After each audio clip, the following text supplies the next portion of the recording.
แปดเลยนะโอ้ดำคือมีเลยเนี่ย6 เมตรจักโมงจะมา3 โมงครึ่ง4 โมงโอเคโอเคป่ะไปเอาเงินญี่ปุ่นป่ะไปกำร้อนป่ะไปเอาเงินญี่ปุ่นป่ะเจ้าก็ได้โอเคโอ้ยังคอยเดี๋ยว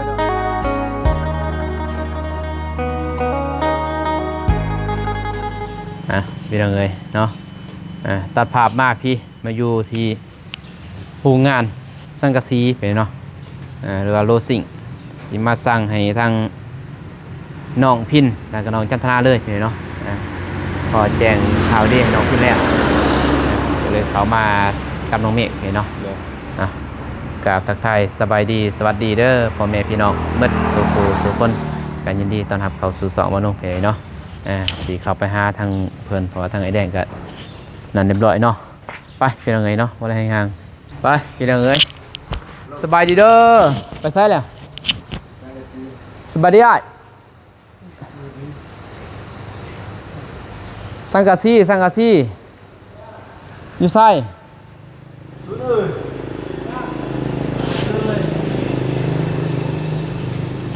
สังกะสีซื้อสังกะสี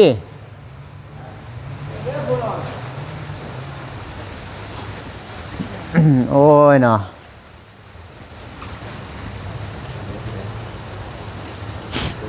3 เมตร 50กี่เพนบ่ด้วย6 เมตร 50 3 แผ่นแล้วก็อยู่เทิงพุ่น3 เมตรหาต่างต่างกัน3 เมตรหา7 แผ่นแล้วก็4 เมตรหา7 แผ่นขอบคางเนี่ยละ3 เมตรหาขอบคางกับ2 แผ่น4 เมตรหาขอบคางกับ2 แผ่นตัวลบ12 เมตรลบแบบโมเมนต์ดึงคือเหมือนนั่นเนี่ยลบตัวนี้เหยียบซื้อเหยียบห้องซื้อเหยียบห้องซื้อจดเลยแล้วก็ไล่เบิ้งถึงเท่าไรลดคมราคา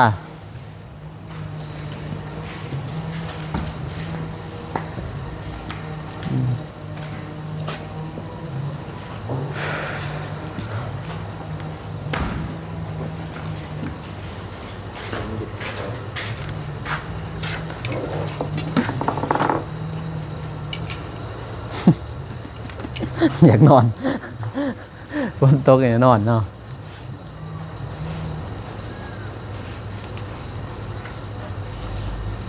ขา2 หลังเลยเนาะ2เลยน้องจัตนาเพราะมันยากเด้สั่งตัวอย่างมันบอกกับพี่จะสั่งน้องพินน้องจัตนาซื้อมาเนี่ย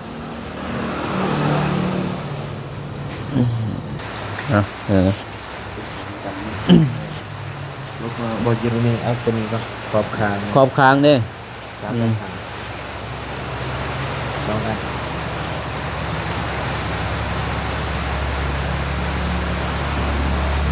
2 เมตร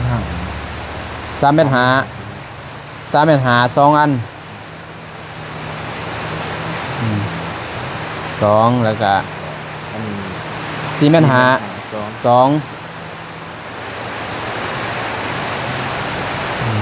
ลบมีเลยวะตัวลบเลยลบ12 เมตร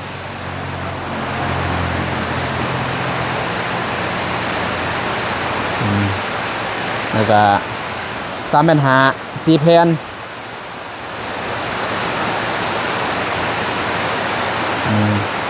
6 เมตรหา3 แผ่น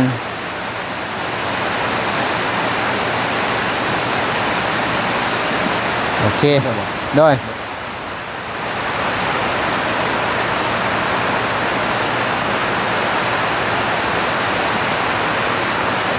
เนาะคนมากเลยพี่น้องในเรื่องเนาะทางเราไต่เขานี่โต๊ะคู่มือว่าเนี่ยก็บักแห้งว่านี่ก็แห้งนะบ่มีมือใดบ่ตกแมทเท่าไร75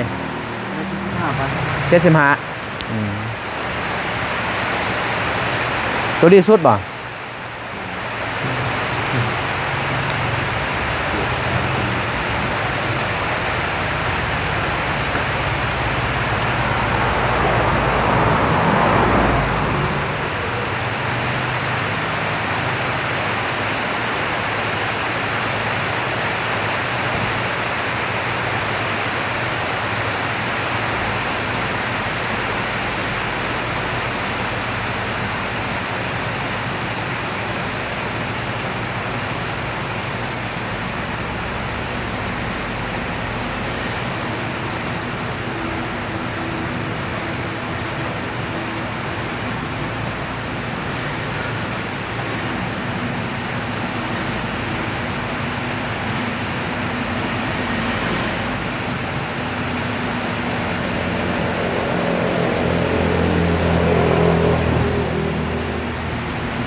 7 ล้าน4แสน7 ล้าน4แสน 7 ล้าน431,000โดยโอเคไปส่งเลยป่ะ ส่งเหรอ โดย ส่งแล้ว ส่งเลยแล้วอยู่กันดอนนี่แหละบอลหันแล้ว ของเก่า บอลเก่า บ่มีรถติไปโทษหน้าใบเวียกอยู่บ่ช่องอ่ะโดนบ่จักโมง ดอนบ่จากโมง บ่ฮู้ มื้อนึงนี่บ่ ฮะ รถมื้อนึงนี่ ก็ทำมารุนแรงผมนะสบาย ไม่ซื้อลามีบ่ซื้อลา ท่านนี่ว่ามื้อนี้ ท่านบ่ ฮะท่านบ่มื้อนี้ส่งมื้อนี้ได้บ่ส่งวันนี้เหรอทำไปทำมาเป็นถามดู ถามเบิ่งโอ้เป็นจังไงรถก็บ่มีอันเด้รถบางใหญ่อะ มีแต่เมื่อลืม เราไปบ่ได้ติรถเฮากัน โอ้ลูกไม้บ่ เนยไปบ่ได้ตอนนี้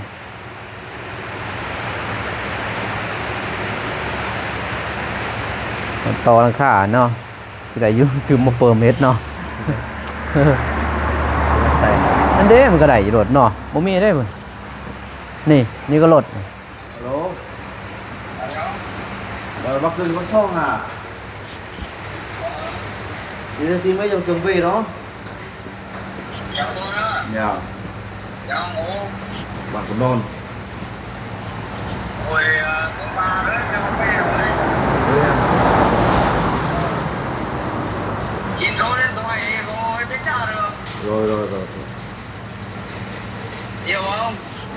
nhiều mà 7 triệu mấy tiền tùng mà Dài mấy mét? dài loại 3m50 4m50 6m50 tùng Ok hả? dạ thằng chim mong lại mà chim mong khá đẹp không ได้อยู่เฮาบ่ดอกเพื่อไปต่อท่อต่อหยังอยู่มีแต่ สีแดงเหรอพี่ เห็นเลยบ่ล่ะเหยียบเลย มีแต่สีแดง มีแต่สีแดงแบบได้ไปเบิ่งไป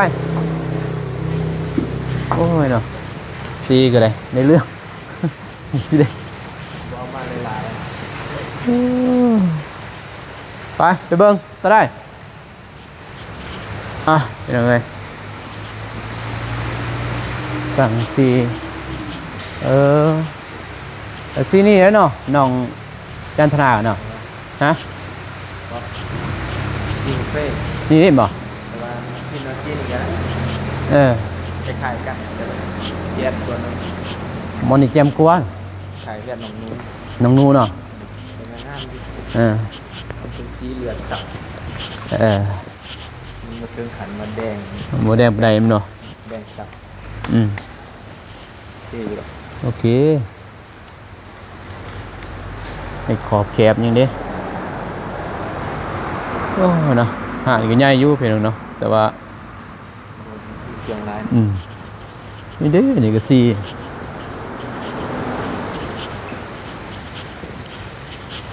นี่โอ้สีขาว นี่ บ่ไหวแล้ว โอ้ยอมแล้ว สีนี่หมดสีนี่หมดบ่พอมันหมุนมาถีบไปได้ตัวนี้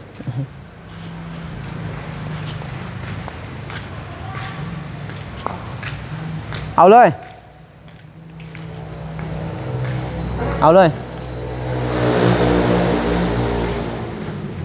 นี่รถบ่เสียบ่หลายเบิ่งจักคัน1 2 3 4นี่ได้เสือหลาก็เบื่อเนาะ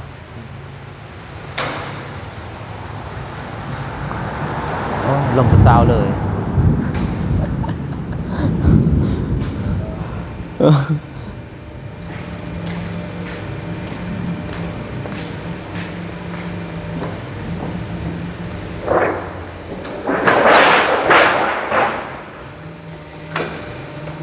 รอđấyไอเบียดนี่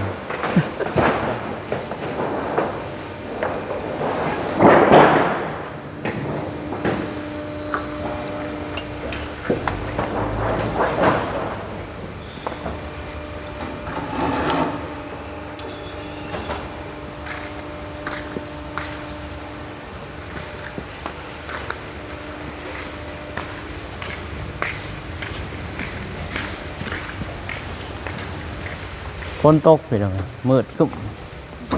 ฝนก็ได้เรื่อง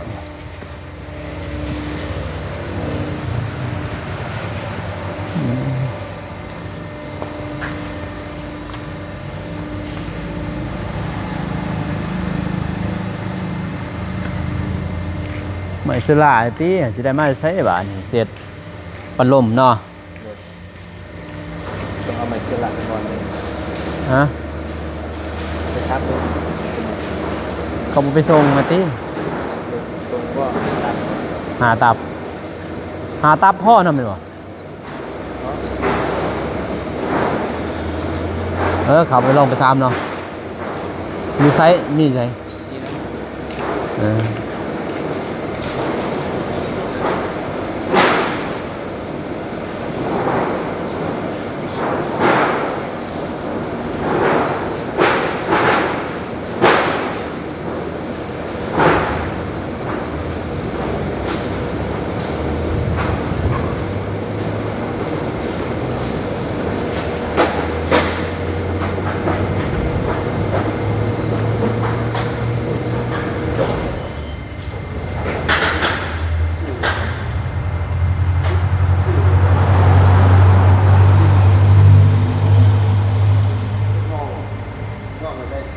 บ่ซื้อเลยเม็ดงอเด้ มุ่งไปเลย เออ มุ่งหนาฮะมุ่งหน้าหารแม่นแม่นบ่ มุ่งกัน เอา สาม งอนอันนี้ อันนี้โมเมนต์เด้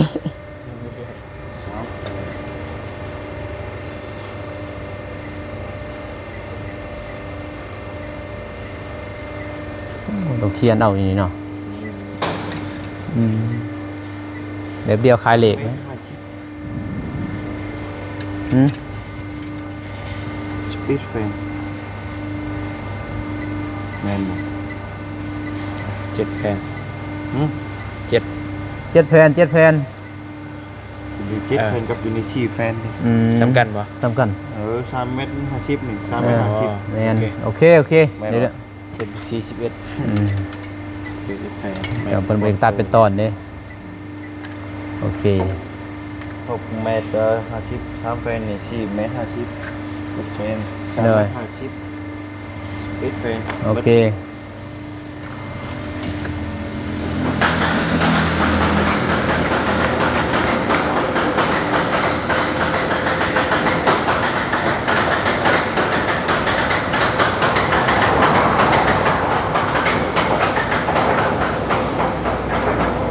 มันลีดออกมาบ่มีบาทเนาะ อืม บ่บาทเนี่ยมัน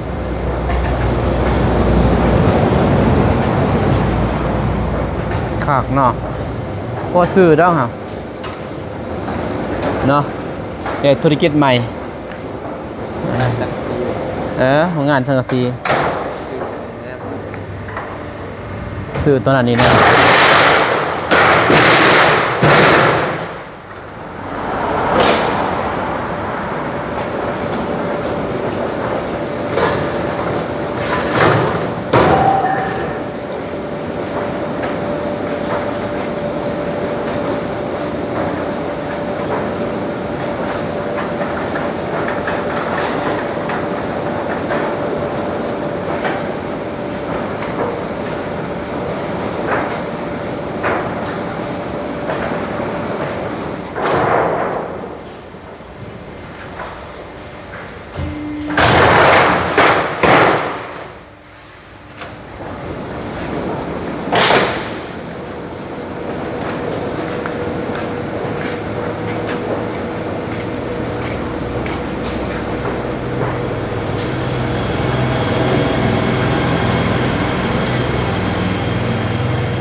ดียวเลย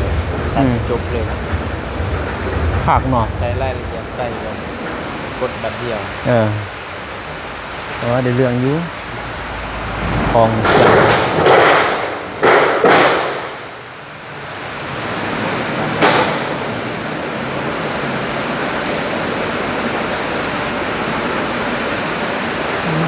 คนมาเห็นตกแขะตกบาร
ถบักใหญ่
มันสูงมันต่ำนั่นเอาคืนเต้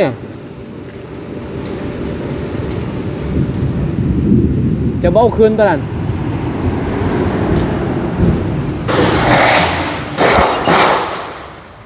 มาได้ป่ะนี่มันไล่มากกว่าต่ำนี่วิทย์หมดเอาคืนตอนนี้นึงเนาะนี่ส่วนตัวนี้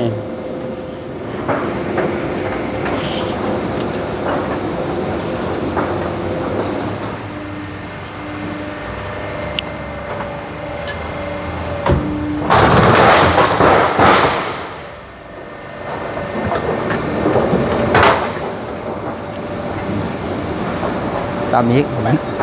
มันต่ำตัวนี้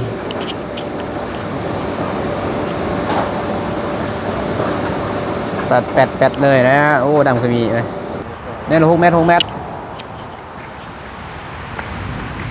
จากโมง จะมา3 โมงครึ่ง4 โมง โอเค โอเคป่ะ ไปเอาเงินญี่ปุ่นป่ะ ไปกำร้อนป่ะ ไปเอาเงินญี่ปุ่นป่ะ เจ้าละก็ได้ โอเค โอ้ยังคอย โดย หนีโซ่ยากนี่ ติดหนีเด้อติดหนีแป้วญี่ปุ่น คอยมือ โอเคเอาเบอร์ได้ใส่อยู่หั่นหรือว่าบอเบอร์ก็ได้เนาะเอาไปถ่าย รู้จักอยู่มองเก่าหั่นแหละ บอลเก่าฮู้เต้ มองเก่า ลืมแล้ว ลืมแหละ โอ้ มองประตูอันนี้ทางเขาบ้านกันดอน ฮู้แล้วไปพี่น้องเอ้ยมาน้องกะสิเดินทางไปถาเพิ่นอยู่พูดมาแล้วไปต่อในคลิปทางบ่อเตียงเพิ่นเพเนาะมาน้องกะมาซื้อหมดไป7 ล้านป้ายเพเนาะหมดไปไปได้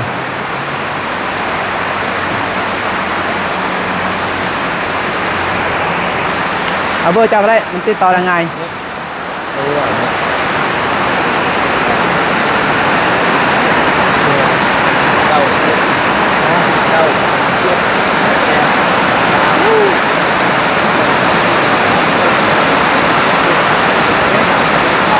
เป็นมาเลย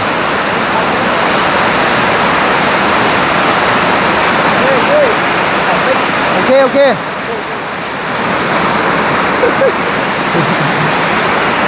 เอาพี่น้องเลยเนาะมานุ่งกาสีออกเดินทางก่อนบานนี้กับน้องเมฆเลยเนาะโอ้คือมัวเถอะพี่น้องเลยเนาะมานุ่งกาสีเดินทางพูดแล้วอยู่บ้านน้องพินเลยเนาะเมื่อไป7 ล้านเป็นไร400,000เนาะตอนนั้นเนาะ เป็นล้าน31,000400,000แต่เป็นรุดอีกเป็นไงเนาะรุด200,000พอดี7 ล้าน237,000มานุ่นก็ซื้อไปทางเพื่อนน้องจันทนาได้เพียงเนาะแต่ไปลบเนาะแล้วก็น้องพินน้ำแน่เพียงเนาะพองบน้องพินกับ20 ล้านนี่ซื้อตัวนี้มันก็บ่เกิน6 ล้านเนาะ6 ล้านมันยังอยู่10 ปลายล้าน10 ปลายล้านนี่พี่พ่อเพียงเนาะพ่อแต่วงกบวงเอี่ยมประตูพ่อแต่ไม่เสื้อละบ่มีเพียงเนาะยังแต่ไม่เสื้อละเอาเพียงเนาะคลิปนี้มันต้องการขอบใจขอบคุณทางผู้ใหญ่และFCทุกท่านที่เข้ามาติดตามรับชมเพียงเนาะแล้วก็ให้กำลังใจทางทีมงานเราไต่เมื่อสู่คู่สู่คนเพียงเนาะก็บอกขามโฆษณาก็ขอบใจอะไรก็ขอให้ FC และผู้ใหญ่ใจบุญทานอยู่ดีมีแห้งเมื่อสู่คู่สู่คนเด้อเพียงเด้อพบกันใหม่คลิปหน้าคลิปนี้ขอกล่าวคำว่าสบายดีเพียงไป